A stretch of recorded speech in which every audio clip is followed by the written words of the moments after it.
आपको लगता है कि वाकई ये जाति धर्म के खेल में चुनाव फंस जाता है? अगर औरंगजेब को ही अपना आदर्श मानेंगे, हम हिंदू की बात नहीं करेंगे।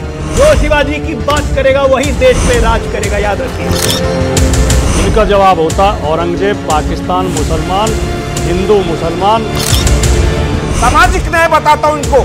मुलायम सिंह यादव, अखिलेश यादव, शिवपाल यादव, डिम्पल यादव, धर्मेंद्र यादव, नगरपाल यादव, चौपाल यादव। राजीव गांधी हैं जिन्होंने इस देश को 21वीं सदी में IT सेक्टर दिया, पंचायती राज व्यवस्था दिया, बीच में दिया, बाबरी मस्जिद दिया, राम मंदिर आंदोलन दिया, पता नहीं क्या-क्या दिया।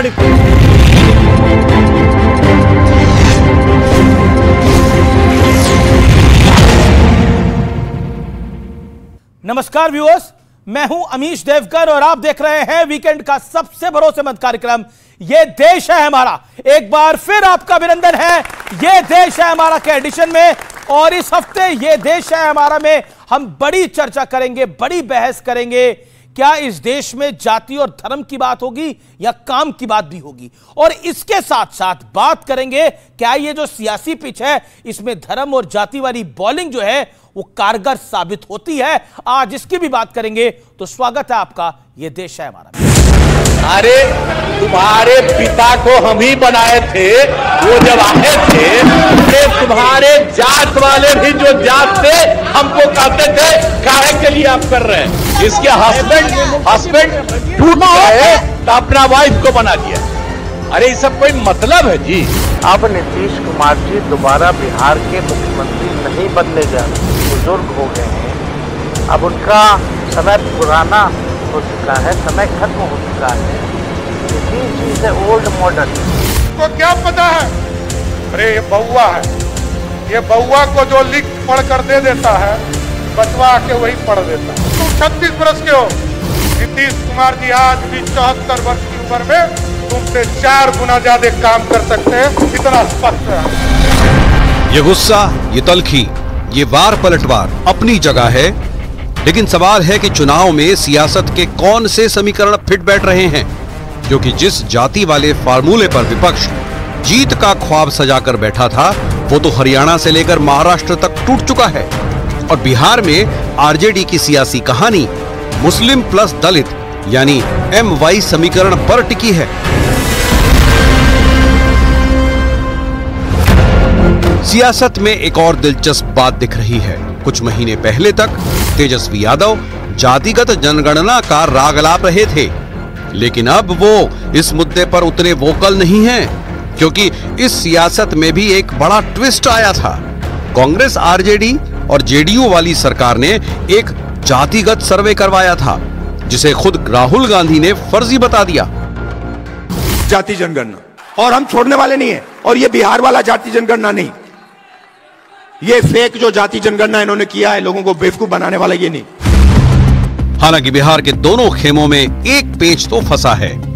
बीजेपी कह रही है कि चुनाव नीतीश कुमार की अगुवाई में लड़ा जाएगा, लेकिन सवाल है कि क्या वही सीएम चेहरा भी होंगे?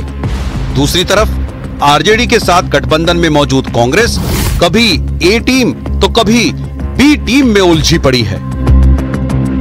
कांग्रेस इस बार बिहार की जनता की ए टीम बन के काम करना चाहती है और संगठन को मजबूत करना चाहती है। बिहार विधानसभा में बड़े भाई की भूमिका में कौन रहेंगे? ये आरजेडी रहेगा। तो आज इन तमाम मुद्दों पर जनता के बीच होगी देश की सबसे बड़ी बहस। चुनावी मेला, जाति पर खेला। और अब वक्त है बहस के एजेंडे का। आइए आपको बता देते हैं MY का तिलिस्म और लालू का जादू क्या इस बार चल पाएगा, यह बहुत बड़ी बात है।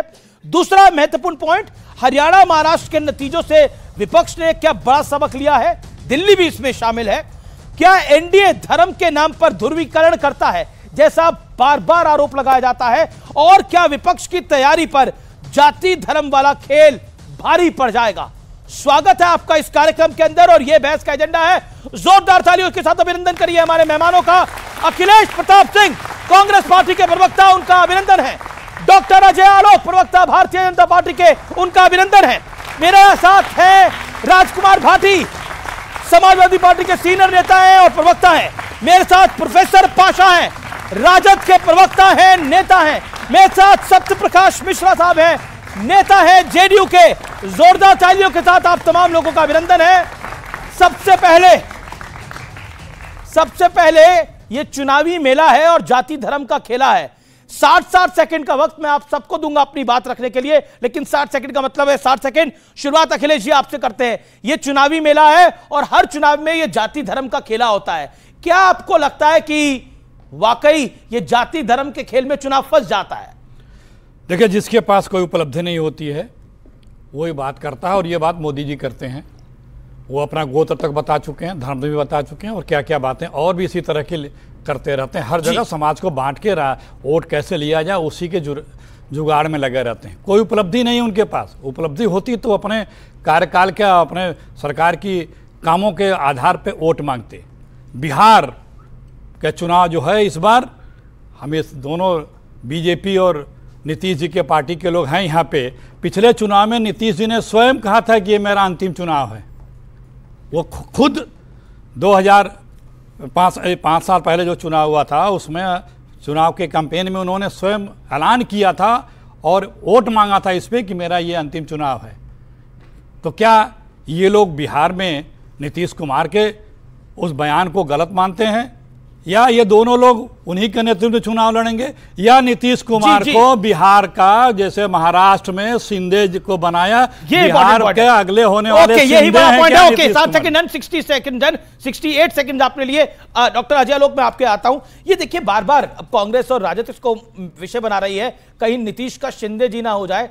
दूसरी बात, आप धर्म का कार्ड चलते हैं, वो जाति का कार्ड चलते हैं। तो बुद्ध का विचार हूं, गुरु गोविंद सिंह जी की हुंकार हूं, गांधी का तेज हूं, कुंवर सिंह की तलवार हूं। यह बिहार के स्वाभिमान का चुनाव है कि 2005 के पहले क्या जंगल राज अब बिहारी बिहारी कहना गाली होता था, वो गाली आज 20 साल में खत्म हो गई कि वापस गाली की तरह जाना है कि नहीं।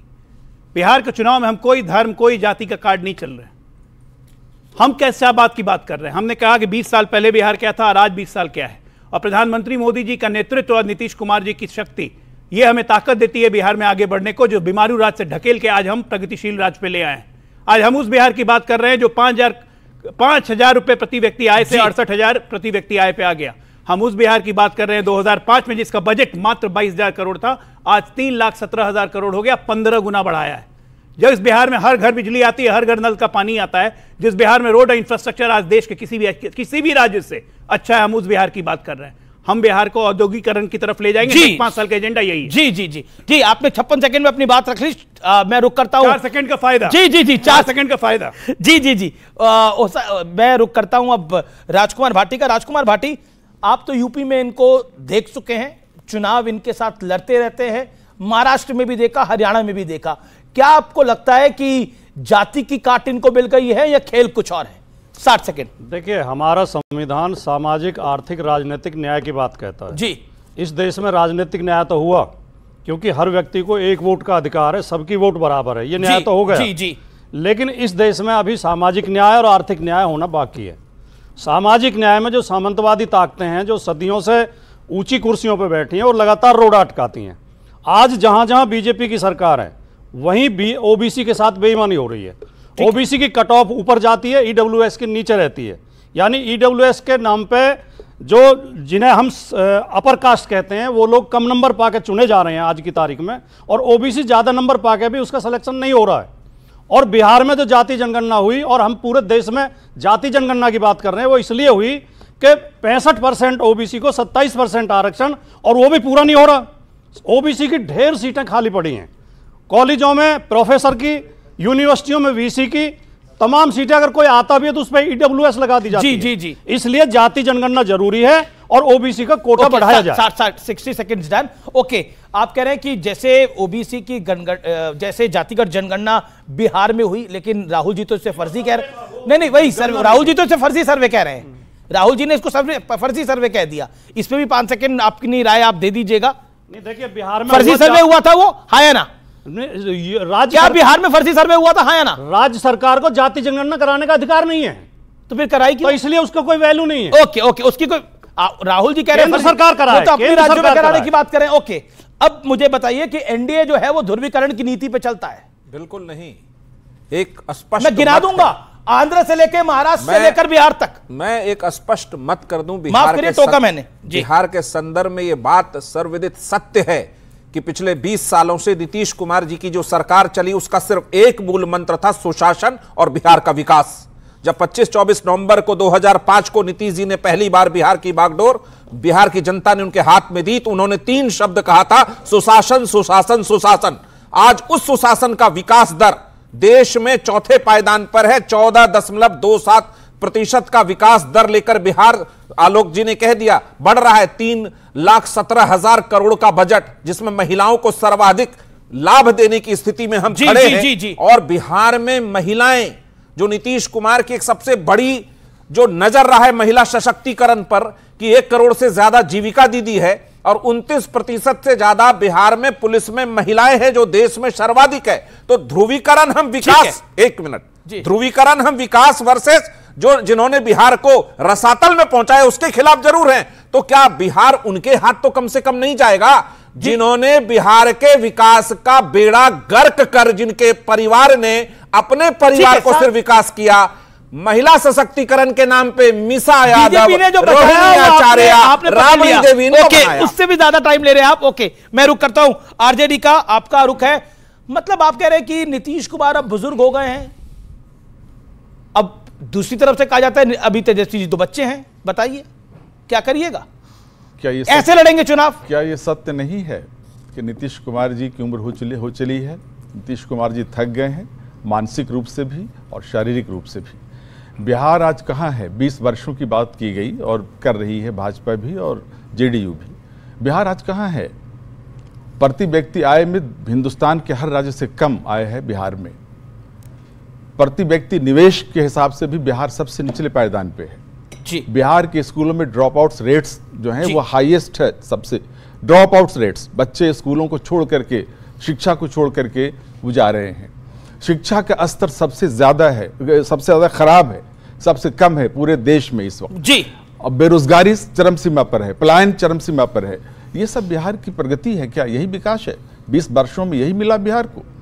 बिहार आज अपने आर्थिक जो संकट है, जो वहाँ क्राइम है, जो वहाँ पे करप्शन है, उससे गुजर रहा है, उससे जूझ रहा है। बिहार को उस दिशा से निकालना है, उस स्थिति से निकालना है, और उसको सिर्फ और सिर्फ एक युवा नेता ही निकाल सकता है। युवाओं का दर्द, छात्रों का दर्द एक युवा नेता ही समझ सकता है, और वही बिहार को इस स्थिति से बाहर निकालेगा। ठीक है, युवा नेता समझ सकता है। थक चुके हैं नीतीश कुमार। मिश्रा जी जवाब 20 सेकंड के अंदर। बजट सेशन चल रहा है बिहार में, जिन लोगों ने उस सेशन को देखा होगा उसमें देखा होगा कि नीतीश कुमार जी ने किस बारीकी से बिहार के बजट को पेश किया और विपक्ष के आलोचनाओं को झेलते हुए उनको करारा जवाब दिया। नीतीश कुमार मुस्तैदी से बिहार का विकास कर रहे हैं, आप चिंता की जरूरत नहीं है। तेजस्वी युवा है, देखिए तेजस्वी युवा हैं, ठीक है, अच्छी बात है वो युवा रहे, लेकिन युवा मानसिकता में इतना ज्यादा लूट खसोट करने की व्यवस्था उन्होंने पाल के रखी है कि बिहार उनको समझता है, उनके परिवार को समझता है। आप एक बात बताइए, 20 साल से जो सत्ता बिहार में चल रही है, हस्बैंड ने वाइफ को बना दिया, ये क्यों बोला? उनके घर की प्रथा है ना। क्यों नीतीश जी ने क्यों बोला? रिपीट क्यों करा? नहीं, नीतीश जी जरूर बोलेंगे, क्योंकि उन्होंने महिला सशक्तिकरण में कभी ये नहीं सोचा था कि कोई एक मुख्यमंत्री जाएगा और पत्नी को रुमाली सरकार बना के चला जाएगा। और वो पत्नी पहले कभी राजनीति में नहीं थी। एक होता है ना कि 20-25 साल राजनीति में रहती तो सीख गई। ये ठीक नहीं है। अच्छा, तुरंत मुख्यमंत्री बना देंगे कि सीख जाएंगे और बिहार को रसातल में जाने देंगे? आपको पता है जब राबड़ी जी मुख्यमंत्री थी कितने जाति नरसंहार हुए थे वहां? भीषण बातें नरसंहार, जाति नरसंहार। ओके, जवाब ये नहीं दे पाएंगे। जी, okay, time done. Okay sir, Pasha साहब, प्रोफेसर पाशा, 30 सेकंड। ये मानसिकता जो है वो महिला विरोधी मानसिकता है। अच्छा, पत्नी को बनाना महिला पक्ष में जी। बिहार में ये हमारी पार्टी को ये श्रेय जाता है कि पहला chief minister, lady chief minister, महिला चीफ मिनिस्टर बिहार को हमने दिया। ये श्रेय हमारी पार्टी को जाता है और ये बर्दाश्त नहीं होता इनसे। महिला को ऐसे, तो अभी भी राबड़ी जी को बना दीजिए, मौका मिले क्यों नहीं? बना सकते हैं, बिल्कुल बना सकते हैं। परिस्थितियां ऐसी आएंगी, बनेंगी वो। और बहुत सारी महिलाएं दूसरी भी हैं, उनको बनाना चाहिए। तो राबड़ी गवर्नमेंट रिटर्न भी हो सकता है अगर जीत जाए। एक सवाल का है हिम्मत बीजेपी में, है हिम्मत जेडीयू में? अब भैया राबड़ी जी भी मैदान में आ सकते हैं, बताइए अजय लोग। मैं आप लोग से पूछना चाह रहा हूं, आपके ऑडियंस से, आप लोग अभी क्या कर रहे हो? ग्रेजुएशन में हो कि पोस्ट ग्रेजुएशन में? ग्रेजुएशन। मान लो ये क्लास है, आपका मॉनिटर कौन बनेगा? ग्रेजुएट, पोस्ट ग्रेजुएट या 9th फेल? 9th फेल को 1 मिनट बीच में नहीं, 9th फेल को वो 1 मिनट जानते हैं कांग्रेस क्यों जीती? कांग्रेस क्यों एक करके मैं अपनी बात तेजस्वी पे ले रहा था, लेकिन कांग्रेस क्यों जीती पता है? राजीव गांधी इंजीनियरिंग कॉलेज में पहली बार एनएफटी मिला, non fit for technical education, नहीं मिला कैम्ब्रिज यूनिवर्सिटी में। एक करके मैं आपको मौका दूंगा पक्का। ये 65-63 की बात है। अच्छा, कांग्रेस को क्यों बुरा लगा आप कह रहे हैं? बता रहा हूं, कांग्रेस जानती है राजीव गांधी 2 बार इंजीनियरिंग एनएफटी ले चुके हैं, ना इंजीनियरिंग कर पाए राजीव गांधी। उसके बाद यहाँ पे सोशल इंजीनियरिंग के चक्कर में, पारिवारिक इंजीनियरिंग के चक्कर में आ गए यहाँ पे और पायलट का लाइसेंस डिग्री छुपा और एयर इंडिया में नौकरी ले ली। अब एक मणिशंकर अय्यर ने बोला, सुनिए, और एयर इंडिया का पायलट का नौकरी ऐसा लिया 1971 में जब बांग्लादेश वॉर हो रहा था, आप लोग ये प्लेन नहीं उड़ा रहे थे भाई साहब राजीव गांधी, सुनिए ये इटली चले गए। सुनिए ठीक है, जवाब सुनिए, एक एक करके। अच्छा, मेरा निवेदन है, आप कांग्रेस और बीजेपी तो मेरा निवेदन है करके बोले, बिल्कुल आप नहीं बोले किसी के। मैं बस इतिहास बता रहा हूं। संजय गांधी इंदिरा गांधी जी के उत्तराधिकारी थे, उनको आना था। उनकी मृत्यु के बाद मेनका गांधी को उत्तराधिकारी बनना था, नहीं बनने दिया। पारिवारिक इंजीनियरिंग की, राजीव गांधी के बन गए उत्तराधिकारी, पारिवारिक इंजीनियरिंग से बन गए पीएम। तो बाहर में गई इंजीनियरिंग, कौन सी इंजीनियरिंग बेटर है? पारिवारिक इंजीनियरिंग जो पीएम बनाता है या इंजीनियर जो इंजीनियर बनाता है? उसी कॉन्सेप्ट में तेजस्वी यादव भी आ गए, 9वीं फेल करके बनेंगे बिहार का मुख्यमंत्री, और साहब युवाओं को मंजूर होगा। कहते हैं युवा नेतृत्व आना चाहिए, ऐसा युवा। आप सुनिए, धन्यवाद। ऐसा युवा तेजस्वी मॉडल ऑफ इकोनॉमिक्स ये है, पता है क्या है? बिना कोई काम किए हुए, बिना कोई नौकरी किए हुए, बिना कोई व्यवसाय किए 136 करोड़ क्रिकेटर पानी ढोते थे। आज तक कोई बल्ला पकड़ा? बॉल फेंका आज तक? सबने देखा आईपीएल में पानी ढोते। ओके ठीक है, अखिलेश जी के पास जाना है, फिर ऑडियंस के पास भी जाना है, वो सवाल पूछना चाहती है। अपने सवाल तैयार रखिए आप लोग। अखिलेश जी, ये मणिशंकर अय्यर को पकड़ के ले आए। राजीव गांधी इंजीनियरिंग फेल थे या नहीं? पूछिए। रुक जाओ क्या के लिए? जो हमारे देश के प्रधानमंत्री हैं, विद्यालय हर यूनिवर्सिटी जो है, राजीव गांधी के नाम से यूनिवर्सिटी रो रहे हैं। अब ये इसे बोलते हैं रोना। बोलिए। हमारा विश्वविद्यालय अपने एक छात्र की डिग्री गोपनीय बता रहा है। वो किसकी गोपनीय बता रहा है? हमारे प्रधानमंत्री जी की। अरे भाई, उससे क्या होता है? छुपा क्यों रहे हो? उसमें जाता क्या है? और वही राहुल गांधी हैं, राजीव गांधी हैं, जिन्होंने इस देश को 21वीं सदी में आईटी सेक्टर दिया, नौजवानों को मताधिकार दिया, पंचायती राज व्यवस्था दिया, बीच में मत बोलो,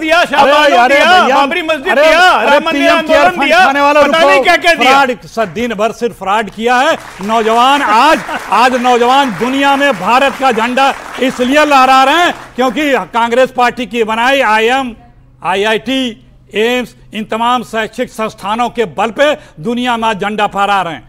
आज इन्हीं संस्थानों से निकल करके इन्होंने क्या दिया? इन्होंने व्हाट्सएप यूनिवर्सिटी दिया, झूठ का फैक्ट्री दिया, भ्रष्टाचार दिया, लूट दिया, सांप्रदायिकता दिया, जातिवाद दिया, असत्य दिया, और लोगों को देखो भाई, अगर बीच में बोलोगे ना, 900 ऑफिस बने हैं बीजेपी के, 900 ऑफिस, 900 ऑफिस सैकड़ों करोड़, 900 चूहे खा के 50 करोड़ के एक ऑफिस है। कांग्रेस का एक जिले में एक ऑफिस भी नहीं है। ये भ्रष्ट गेहूं बेच कर आए हैं। अब इस हिसाब से बोलेंगे कांग्रेस का एक जिले में एक ऑफिस नहीं है। कांग्रेस का तो पिछले कई वर्षों से दिल्ली में कोई सांसद भी नहीं है, कोई विधायक भी नहीं है।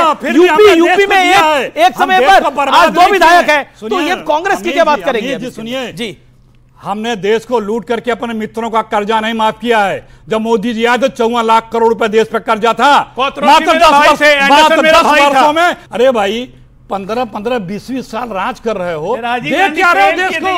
अभी 11 साल हुए, अभी 11 साल हुए। बिहार की बात कर रहा हूँ, बिहार को दिए क्या तुम? हमारे समाजवादी पार्टी के नेता ने कहा कि सामाजिक न्याय नहीं हुआ अभी तक, हम लोग उसकी लड़ाई लड़ रहे हैं। ओबीसी का नाम ये फलाना ढिमकाना, ओबीसी का हक मार के उसको मुसलमानों के हक में किसने ट्रांसफर किया? इनके मित्र कांग्रेस पार्टी ने कर्नाटका में। इनका सामाजिक न्याय ऐसा है कि उत्तर प्रदेश में दंगा होता है, समाजवादी पार्टी जाती है कॉम्पनसेशन देने, 5 मुसलमानों को कॉम्पनसेशन दे दी है, हिंदुओं को कोई कॉम्पनसेशन नहीं। ये इनका सामाजिक न्याय है। अच्छा, हर चीज में हिंदू मुसलमान क्यों हो जाता है? बिल्कुल नहीं, मेरा प्रश्न है, हर चीज में हिंदू नहीं आएगा। क्यों हिंदुस्तान में हिंदू नहीं आएगा तो कहां पाकिस्तान में आएगा? जी क्या बात कर रहे हैं आप? हिंदुस्तान में हिंदू की बात नहीं करेंगे, औरंगजेब को अपना आदर्श मानेंगे, हम हिंदू की बात नहीं करेंगे। इनके विधायक अबू आदमी, अरे गलती से शिवाजी महाराज संभाजी महाराज के बारे में हैंडमेड बोलेगा, हम बात नहीं करेंगे। क्या बात आप कर रहे हैं? चल लिया देश ऐसे, तो देश ऐसे चल चुका 70 साल से और नहीं चलेगा। जो शिवाजी की बात करेगा वही देश पे राज करेगा, याद रखिए। ओके ओके, ये औरंगजेब, मैं आ रहा हूं, मैं आपके पास आ रहा हूं। ये औरंगजेब का महिमा मंडन आपने कर दिया, और इसमें आपने, क्या आपको लगता नहीं है कि इसमें कहीं ना कहीं एक बड़ी त्रुटि है? जो अबू आदमी ने बोला, बकायदा उन्होंने अपने बयान को वापस लेने का प्रयास करा, समर्थन किया, नहीं उनका वापस लेने का प्रयास करा, फिर आपके एक सांसद ने उसका समर्थन कर दिया। अवधेश प्रसाद जो है, भारतीय जनता पार्टी के प्रवक्ताओं से आप केमिस्ट्री का सवाल पूछो, मैथ को पूछो, फिजिक्स का पूछो, ज्योग्राफी का पूछो, इकोनॉमिक्स का पूछो, इनका जवाब होता औरंगजेब, पाकिस्तान, मुसलमान, हिंदू मुसलमान, ये करना इनका जवाब होता है। बात किस मुद्दे पर चल रही है? या तो औरंगजेब पर डिबेट कर लेते हैं, 3 दिन से औरंगजेब पे ही चल रही है बात, चल रही है। आपने विषय रखा जाति धर्म की राजनीति, नहीं बिहार पे। मैंने कहा, मैंने शुरू बिहार की बात करता हूं, मैं बिहार की बात करता हूं। देश का संविधान कहता है सामाजिक आर्थिक न्याय की बात। आर्थिक न्याय होना इसलिए जरूरी है कि इस देश में लगभग 45% लोग ऐसे हैं जिनकी आमदनी 20-22 रुपये रोजाना है, और कुछ परसेंट लोग, 1% लोग ऐसे हैं जिनकी आमदनी करोड़ों में, अरबों में है। तो ये जो धन का जो समान वितरण नहीं हुआ, इसकी वजह से देश में गरीबी है। कुछ लोगों की तिजोरियां भरी जा रही हैं, कुछ लोगों की जेब खाली हो जा रही है। यही सामाजिक न्याय अभी से है क्या? सामाजिक न्याय पिछले 11 साल से है क्या? जब से भी था, लेकिन मैं आपसे पूछता हूं, ये 11 साल से है क्या? जब से भी था, लेकिन न्याय तो होना चाहिए। एक 11 साल से है क्या? सिर्फ एक तथ्य और मैं पेश कर दूं, एक तथ्य, केवल मैं एक आंकड़ा दे दूं, समाजवादी पार्टी को बोलने दीजिए, मैं एक आंकड़ा दे दूं और इसका जवाब दे दें मुझे जी। 2 श्रेणी है, एक ईडब्ल्यूएस, एक ओबीसी, दोनों की बराबर आय पे ही मिलती है। 8 लाख की आमदनी पे दोनों को मिलता है। ओबीसी भी 8 लाख से जिसकी कम आमदनी है, ईडब्ल्यूएस भी। आप देखिए, ये मैं 3 उदाहरण देता हूं। School of planning and architecture, new Delhi, OBC की फीस है 53,000, ठीक है, ईडब्ल्यूएस की 0। 10 सेकंड ले रहा हूं। एम्स में ओबीसी की फीस है 3,000, ईडब्ल्यूएस की 2,400। एनआईटी मणिपुर, ओबीसी की फीस 2,500, ईडब्ल्यूएस की 1,000।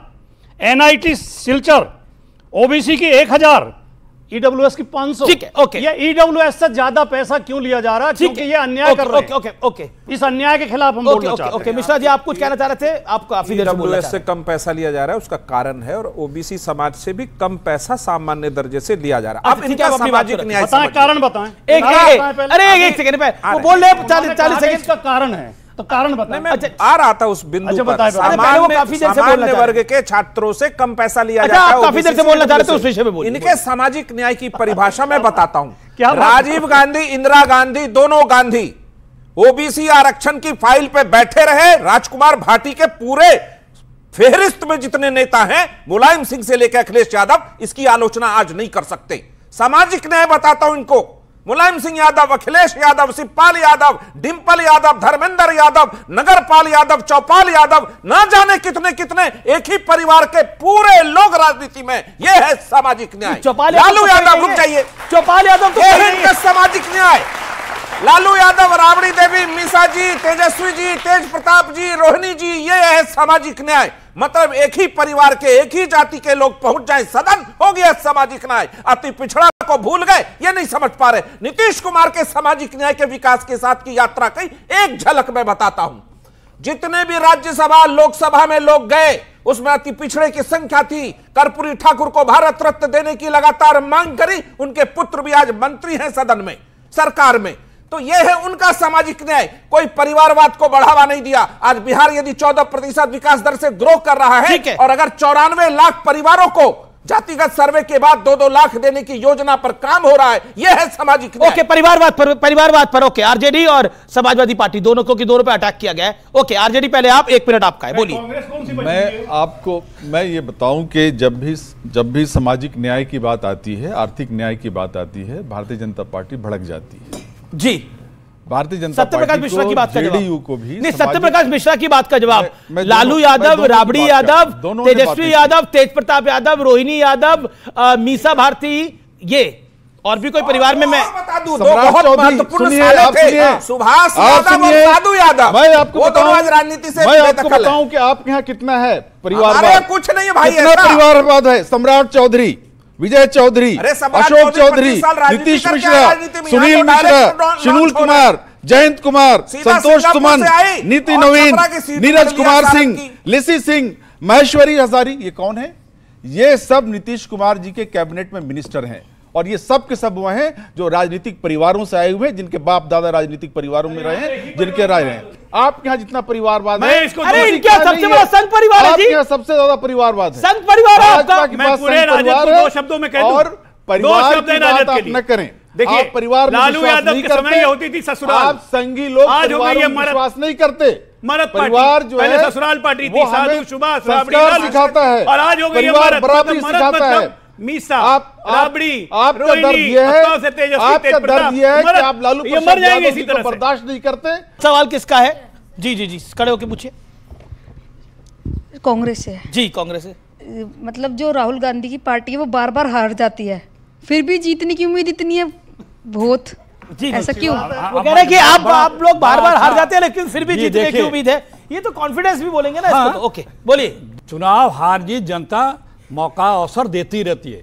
प्रश्न ये है बच्चों, आप लोगों को ये तुलना करनी चाहिए कि सत्ता पाने के बाद किसने तो राहुल गांधी से सीखना क्या चाहिए इन बच्चों को? रुकिए, हम सत्ता पाए तो हमने इन नौजवानों को अवसर दिया, देश को आगे बढ़ाया, इकोनॉमी हो चाहे रोजी रोजगार हो, चाहे दुनिया में ताकत बढ़ाया। नहीं रुक जाइए, लेकिन इन लोगों ने क्या किया? सिर्फ सांप्रदायिकता पैदा किया, हिंदू मुसलमान किया। बाबा बागेश्वर को लेके आ गए बिहार के अंदर, श्री रविशंकर है बिहार के अंदर। ये सवाल मैं नहीं बोल रहा, आरजेडी बोल रही है, मेरे पीछे पड़ जाएंगे आप लोग। संघ प्रमुख भी हैं बिहार के अंदर। हाँ जी, मोहन भागवत जी। भाई क्या हो गया? वो अपना धर्म कर्म का काम कर रहे थे, इनको क्या दिक्कत है? क्या दिक्कत है धर्म कर्म के काम से आरजेडी को? दूसरी बात, जब चुनाव आता है आरजेडी के लिए धर्म कर्म की बात है। चुनाव में 7-8 महीने बाकी, 250 दिन बाकी है। 250 दिन से पहले मान लिया कि 225 हम लोग जीत रहे हैं, ये तो लड़ाई में भी नहीं है। राहुल गांधी, आप लोग की जानकारी के लिए बताता हूं, Guinness book of world record में नाम आएगा, क्योंकि कांग्रेस के नेता रहते हुए मात्र 89 चुनाव, 89 चुनाव हार चुके। आपने बगल में दिल्ली है, 0 का छक्का लगा है, लेकिन कांग्रेस उनको नेता मानेगी। अच्छा, फिर आप धर्म की राजनीति करते हैं, इसीलिए बिहार में ये सब बाबा है। हम धर्म के साथ, भाई वीरेंद्र ने भी बोला, ये बाबा तो बीजेपी के पिच पे खेलने के लिए आया है, ये बीजेपी का एजेंट है। राजनीतिक धर्म होता है, ये भाई राजनीतिक धर्म होता है, और हम धर्म के साथ राजनीति करते हैं, हम अधर्मी नहीं है। ओके, हम अधर्म की राजनीति नहीं करते। बागेश्वर बाबा पे तो इनके विचार भी काफी वायरल हुए पड़े हैं। ओके, बोलिए। ये तो बागेश्वर बाबा को गाली दिए थे ना आपके शो में? नहीं, मैंने बागेश्वर बाबा को गाली दिया था भाटी जी ने आपके शो में। अब आप ऑन एयर गया था, आप कृपया बोलना था। मैं कभी किसी को गाली देता ही नहीं हूं, लेकिन मैं धीरेन्द्र शास्त्री को बाबा नहीं मानता। 28 साल का लड़का है, अनपढ़ है, उसे ना कोई ज्ञान है, ना शास्त्रों का ज्ञान है, ना संस्कृति का ज्ञान है, ना धर्म का ज्ञान है। वो ऐसी ऐसी बातें बोलता है, बीच में ना चिल्लाएं कृपया। होंगे आप ये मत बोलिए उनके बारे में, मुझे बोलना था, मैं अपनी बारी पे बोल रहा हूँ।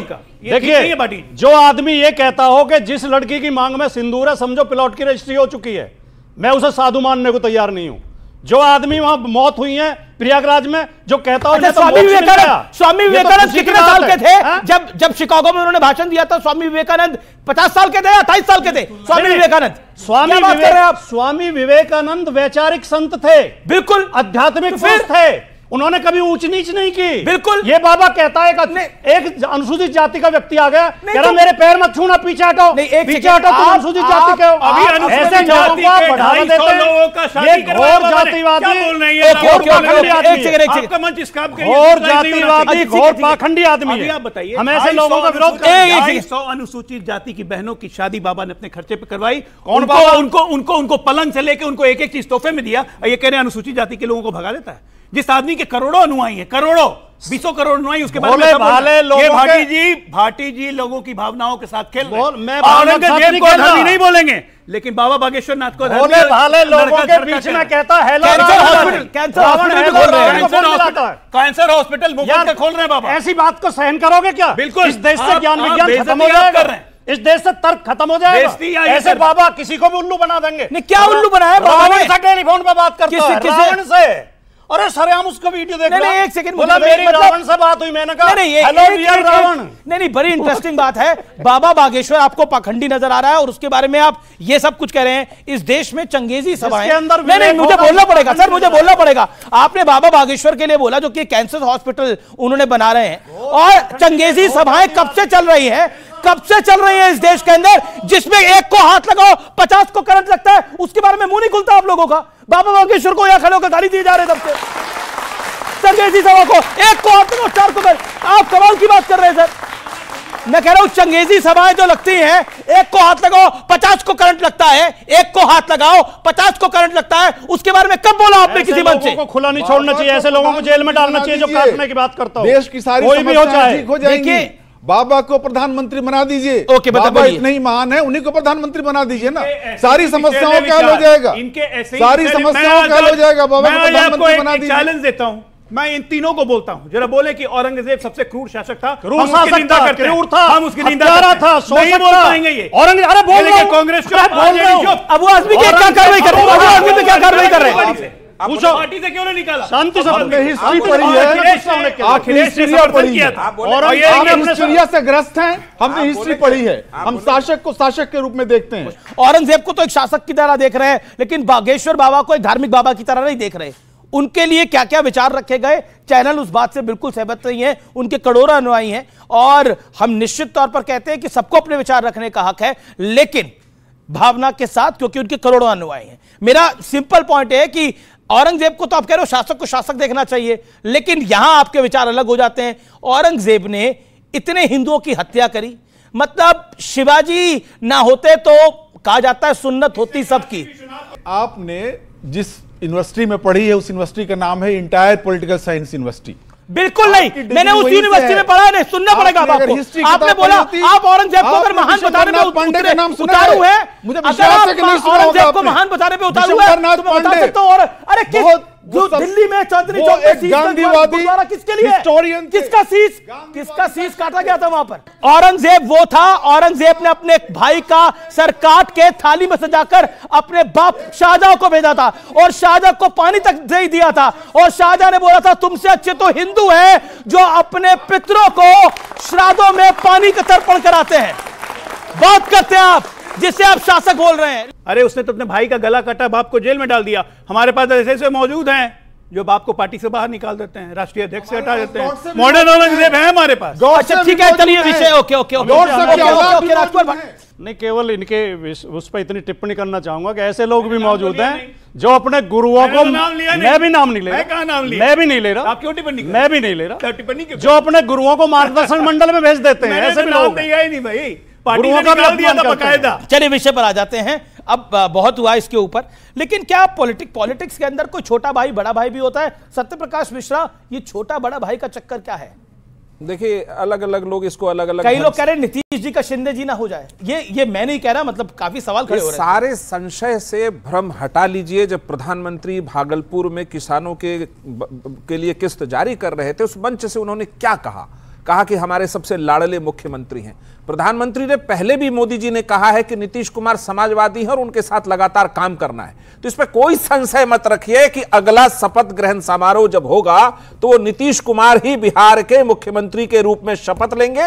और आप एक बात कहेंगे कि उन्होंने कहा कि आखिरी चुनाव था, आप ध्यान दीजिए, मैंने नहीं कहा सर, कांग्रेस ने कहा। नहीं, कांग्रेस क्या कहती है ठीक है, नहीं कांग्रेस की गिनती नहीं है।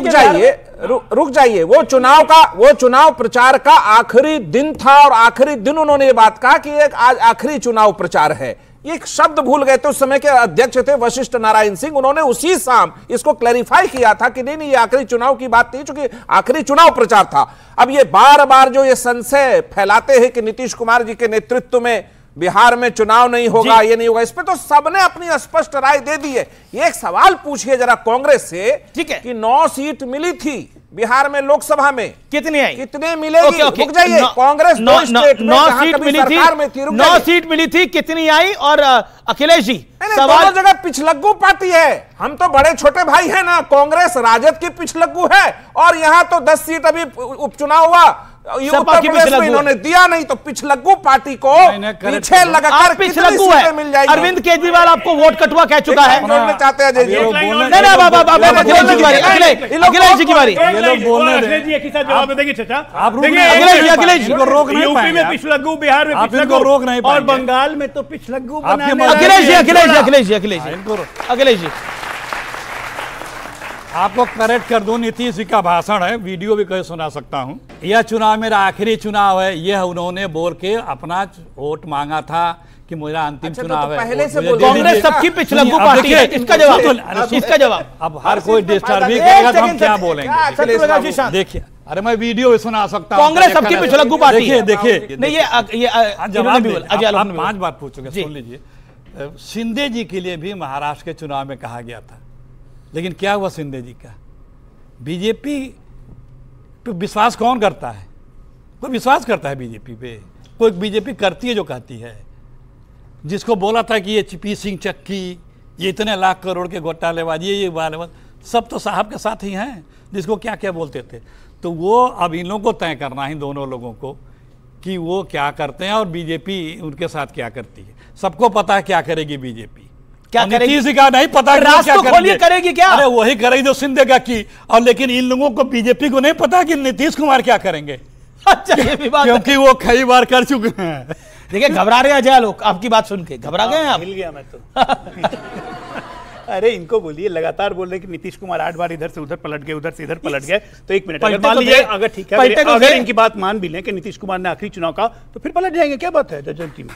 ठीक है। अब एक मिनट, एक बात 1991 में, एक मिनट, 1991 में नरसिम्हा राव रिटायरमेंट पे थे तमिलनाडु में, आपको याद है ना? जी जी जी जी। रिटायरमेंट तोड़वा के बुला लिया गया था देश का प्रधानमंत्री बनने के लिए। भूल गए? पलटना इसको कहते हैं साहब, कि रिटायरमेंट अनाउंस करके आगे पीएम बनने के लिए। क्या बात करेंगे कांग्रेसी? ये यूरिया चोर, इन लोगों को कुछ नहीं पता, ये खाली किसानों के नाम करते हैं। राहुल गांधी, सबसे पहले बात है राहुल गांधी पे, आप धर्म और जाति की बात कर रहे हैं। जातिगत जनगणना, जातिगत जनगणना, जातिगत जनगणना। मैं पूछता हूं, ये बताइए कि राहुल गांधी के पिताजी पारसी है या नहीं? है ना? राहुल गांधी की माता ईसाई है या नहीं? है ना? हिंदू कहां से हो गए? कहीं से हिंदू नहीं। अब बात करेंगे जातिगत जनगणना, जातिगत जनगणना, जातिगत गणना, जातिगत गणना, कौन सी गणना? आप अपने और अरे इनको कुछ पता ही नहीं है। आप अपने और अपने पार्टी के संस्कार का परिचय दे रहे हैं। हमें आपके संस्कार को मैं प्रणाम करता हूं। ये नीच बात है जो आप कर रहे हैं। नीच बात है? सच्चाई बोलना नीच हो गया? आप इस तरह के सच्चाई बोलना नीच हो गया? मुझे कोई सच्चाई नहीं, सच्चाई बोलना नीच। ये बता दें अगर मैं झूठ बोल रहा हूं तो कुछ। आप अपने संस्कार, मैं झूठ बोल रहा हूं। अरे मैं झूठ बोल रहा हूं कि नहीं? बोले ना, कोई आपत्ति नहीं। आप अपना परिचय दे रहे हैं, हमें कोई आपत्ति नहीं। फर्जी संस्कार तो आप बोल रहे हैं, झूठ बोलते हैं, जनरल उधारी हिंदू इसी तरह का आप शब्दों का प्रयोग। ठीक है, ये विषय नहीं है, ये विषय नहीं है, ये विषय नहीं है। ऑडियंस का सवाल ले लेते हैं, गर्मा गर्मी बहुत हो रही है। सवाल क्या है सर? मेरा आपसे ये सवाल है कि एक ग्लोबल हंगर इंडेक्स के द्वारा आज भी बिहार के अंदर जब भी रात्रि में कोई लोग सोते हैं तो 27% लोग आज भी भूखा सो रहे हैं। और आप लोग यहाँ पर जातिवाद कर रहे हैं। आप लोगों ने इसके ऊपर कोई भी विवाद नहीं किया, इसके ऊपर आपने कोई भी डिबेट नहीं करी कि कैसे उनकी जो ये भूख है उसको मिटाया जाए। जी जी जी, ये जाति में ख्याल हो रहा है, जाति की बात हो रही है, धर्म की बात हो रही है, लोग भूखों मर रहे हैं, उसकी बात क्या होगी? सबसे पहली बात मैं आपको बता दूं कि ये ग्लोबल हंगर इंडेक्स में आप ये समझ लीजिए कि हमें अफगानिस्तान से भी नीचे दिखाया गया है। ये जो आंकड़े इकट्ठे करने वाली इंटरनेशनल एजेंसी है ना, और उनका हमें पाकिस्तान से, एक मिनट आप लोग अब ये बोलने लगेंगे, आपको पाकिस्तान, अफगानिस्तान और बांग्लादेश से भी ग्लोबल इंडेक्स में हमें नीचे दिखाया गया। क्या ये हो सकता है? पहली बात। ठीक है। दूसरा, बिहार अकेला ऐसा राज्य है जहां तक आज तक किसी एक किसान ने भी कभी आत्महत्या नहीं की। ठीक है, अगला सवाल ले लेते हैं। सवाल क्या है? टॉपिक पर सवाल पूछिए, बोलिए। सर, मेरा क्वेश्चन है आपसे, तेजस्वी जातियों पर क्यों नहीं बोलते? क्या ये कटोगे तो क्या ये बटोगे तो कटोगे नारे का असर है? वो कह रहे हैं कि बटोगे कटोगे का नारा जब से लगाया तब से तेजस्वी जाति पे कुछ नहीं बोल रहे, क्योंकि महाराष्ट्र और हरियाणा में ट्रेलर देख चुके हैं, दिल्ली का हाल भी वो देख चुके हैं। घबरा गए हैं क्या? जातियां अगर बढ़ती हैं तो वो खत्म हो जाएंगी, वो उसी तरह से नीचे की तरफ जाएंगी जो मनुवादी मानसिकता वाले लोग। बीजेपी कहती है अगर हिंदू बटेगा तो कटेगा। ये जो जातिगत जनगणना हमने कराया, उसके बाद हमने जिसे राहुल गांधी ने फर्जी बताया, आपने कराया, राहुल जी ने फर्जी बताया, हमने रिजर्वेशन की सीमा बढ़ाई। अच्छा, फर्जी था वो तो, रिजर्वेशन की सीमा बढ़ा करके वो जातिगत जनगणना तो फर्जी था, राहुल जी ने बताया 50% किया हमने रिजर्वेशन की सीमा बढ़ा करके। उसके बाद प्रोफेसर साहब हमारी डिमांड है कि उस सीमा को जो बिल हमने पास किया है असेंबली में बिहार के, प्रोफेसर साहब उसको शेड्यूल 9 में लाया जाए। प्रोफेसर साहब, डिमांड है केंद्र आपकी सरकार से। क्लास रही है, डिबेट है ये, जेडीयू उसका हिस्सा रही है। प्रोफेसर साहब, आपकी क्लास नहीं है, डिबेट है। सवाल पूछा तेजस्वी अभी क्यों नहीं बोल रहे? आप 1995 में जा रहे हैं। लेकिन ठीक है, और सवाल किसका है? ओके, शामिल करें। सर, मेरा सवाल है कि जब भी इलेक्शन होते हैं तो क्या कहते हैं, हर बार हिंदू मुस्लिम करी जाती है। आपने ही बोला कि औरंगजेब चला गया, लेकिन हर मुस्लिम औरंगजेब के बच्चा नहीं है। तो सर, क्या एक यही तरीका है क्या इलेक्शन जीतने का, युवाओं पे ध्यान नहीं दिया जा रहा? क्योंकि इस देश की जो वो है मजबूती, वो युवा है।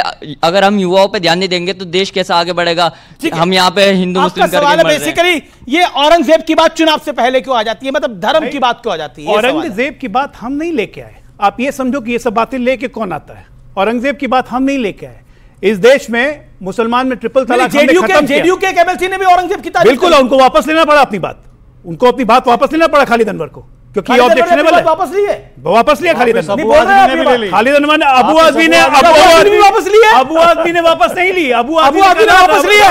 अबू आदमी ने क्या लिखा, ट्वीट पढ़ देता हूं, रहमतुल्लाह अलैह। पूछिए पाशा साहब से, उर्दू जानते हैं, इसका क्या मतलब होता है? औरंगजेब को उसने रहमतुल्लाह अलैह कहा, जिसका मतलब जानते हैं क्या है? जो बहुत शीर्ष उच्च पदवी पर बैठा हुआ अल्लाह के बाद हो, रहमतुल्लाह अलैह। औरंगजेब के अल्लाह के बाद का आदमी है। मथुरा में योगी आदित्यनाथ का एक बड़ा बयान आया है। काशी अयोध्या के बाद अब मथुरा की बारी है। योगी ने ये ब्रज भूमि पे बयान दिया है, ये बड़ा बयान है और मथुरा पे विशेष ध्यान अब दिया जाएगा। काशी के बाद अयोध्या के बाद अब मथुरा की बारी है। इसके क्या मायने हैं सीधे तौर पर? डॉक्टर अजय आलोक। हरे कृष्ण, हरे कृष्ण। जनता पर भी ध्यान दीजिए। वो कह रहे जनता पर भी ध्यान दीजिए। जनता ही चाहती है, जनता ही चाहती है हरे कृष्ण, हरे कृष्ण। औरंगजेब की बात करते हुए औरंगजेब ने मथुरा को तोड़ा था। ठीक है, ठीक है, ठीक है। और एक बात जान जाइए, न्यायपूर्वक ढंग से उस मंदिर पर हमारा हक है, जो हमारा हक है योगी जी ने कहा है हम लेके रहेंगे। ओके, जवाब। संबल की भी बात हो रही है, संबल में भी हक लेके रहेंगे। अब मथुरा की भी बारी है। अयोध्या में इनकी सरकार ने, उत्तर प्रदेश सरकार ने, योगी जी की सरकार ने मंदिर के नाम पर बड़े बड़े आर्थिक घोटाले किए हैं, जमीनों में बेईमानी की है, बाटी जी अयोध्या में आपको राम मंदिर नहीं दिखता, घोटाले ही दिखते हैं। अब आप सवाल पूछ रहे हो, सवाल यही है मेरा। आपको अयोध्या में राम मंदिर नहीं दिखता, 500 साल बाद राम मंदिर बन गया, आपको घोटाला दिख रहा है। मंदिर की महाकुंभ में आपको लाशें दिख रही थी, आपको मंदिर की छत टपकने लगी थोड़े दिन बाद। सहयोगी बोल रहे हैं, कई किसानों के साथ बेईमानी हुई, जांच चल रही है, जमीनें हड़प ली गई। इसी का परिणाम था कि अयोध्या की सीट हार गए। मिल्कीपुर कौन जीता? और अब ये कह रहे हैं कि अयोध्या के बाद मथुरा की बारी है, तो इसका मतलब मथुरा में बेईमानी करेंगे। मिल्कीपुर कौन जीता? ये बेईमानी से अयोध्या हो गया, काम खत्म। नहीं मतलब आपकी सरकार की प्रायोरिटी क्या है? अयोध्या, काशी, मथुरा। विकास भी, विरासत भी, धर्म भी, संरक्षण भी, भारत का गौरवमयी अतीत भी और भारत की लंबी छलांग भी, ये हमारे सरकार का मकसद है, यही मोदी जी का मकसद है। ठीक है, जिसको जो लेना हो ले, लेकिन नौजवानों को भी तो दे नौकरी। ये पोप से पूछ के स्टेटमेंट देखिए, मिर्ची लगी। नहीं, ये पोप से पूछ के नहीं, नौजवानों की जहां बात है, इन्हें हरे कृष्ण बोलने में क्या दिक्कत है? जहां देखिए भाई, इस तरह हरे कृष्ण बोलने में क्या दिक्कत है? ओके, उनकी बारी है। हम तो सिर्फ नौजवानों को नौकरी देने के बाद कहने पीड़ा इनको शुरू हो गई। ये नौजवानों को महाकुंभ में अगर इतने लोग आए तो नौजवानों को भी नौकरी मिली ना। आप भी डिस्टर्बिंग एलिमेंट मत बनिए। अरे मैं तो आपसे सवाल पूछ रहा हूं। तब भी सुनिए, आपने पूछा तो सुन लीजिए। बीजेपी तो यही चाहती है कि न नौजवान को नौकरी मिले, न किसान को कोई मदद मिले, न महिलाओं को कोई लाभ मिले, चाहे उन्हें कोई रोजगार और सुरक्षा मिले। तो इनकी बात कौन करेगा? 10 साल से रोजगार चिल्ला रहे हैं, लेकिन आपको फायदा तो पॉलिटिकल हो नहीं रहा ना। इसका मतलब पब्लिक के साथ कनेक्ट नहीं हो रहा ना। आप बताइए ना, अगर होता तो आप हरियाणा में हारते और महाराष्ट्र में इतना बुरा हाल होता, दिल्ली में शून्य आता। पूछ लिया आपने जी।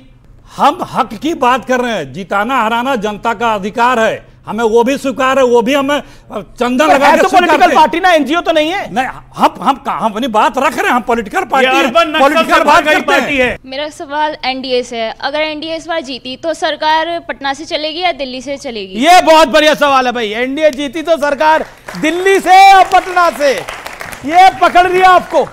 अब बताइए।